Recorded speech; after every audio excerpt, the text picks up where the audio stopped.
In the dark waters of the English Channel, while the wind whipped at the sides of his ship, a stocky young man prepared to meet his destiny.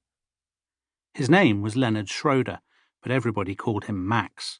He was 25 years old, and back home his wife and their little boy were waiting for him. But first he had a job to do, the most important mission of his life. As a boy back in America, Max had been bullied, and he'd never forgotten it. He knew what it was like to be picked on, to feel hurt and afraid. And now he had the chance to show the world, once and for all, that the bullies would never win. As the ship steamed through the night, Max made his way to the general's quarters for the last briefing. Everything was ready. The air was thick with excitement.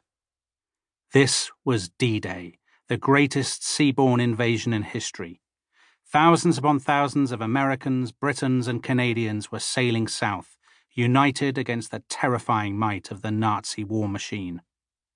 In just a few hours, they would be landing on the beaches of Normandy, risking their lives against the cruelest empire the world had ever known. But somebody had to be the first to land, and fate had chosen Captain Max Schroeder from Linthicum Heights, Maryland, to be that man. Now, as they shook hands and wished each other luck, Max's colonel put an arm around his shoulders. "Well, this is it," he said, his voice thick with emotion. "Give 'em hell." Max felt so choked he could hardly speak.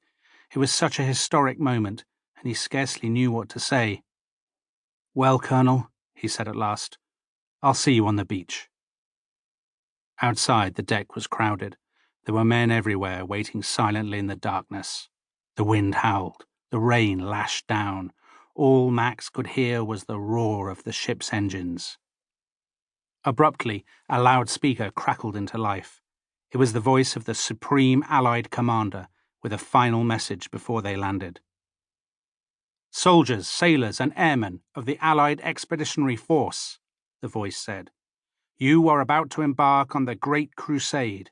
The eyes of the world are upon you. The hopes and prayers of liberty-loving people everywhere march with you." When the loudspeaker fell silent, Max went back to his quarters, deep in thought. There was one last thing to do, and then he would be ready. He took out a pen and wrote a letter to his wife. He'd known Margaret since high school. They had been teenage sweethearts, but now he might never see her again. He told her where he was and what he was doing, and he told her he loved her. And then it was time to go. It was 2:30 in the morning. Darkness hung over the coast of France. Standing beside his men on deck, Schroeder waited for the order to board the landing craft. Under his helmet, he tucked his wife's picture for luck. The order came. Hunched under their huge packs, the men began to climb down the netting towards their small landing craft, pitching violently in the rolling sea. Over the loudspeaker, a voice said, "Good luck, 4th Division." And then, with a lurch, they were off. In the first landing craft, Max gripped his rifle tightly. Around him, his men stood packed together, white-faced with the tension and the cold. The hours went by, and they rocked through the darkness.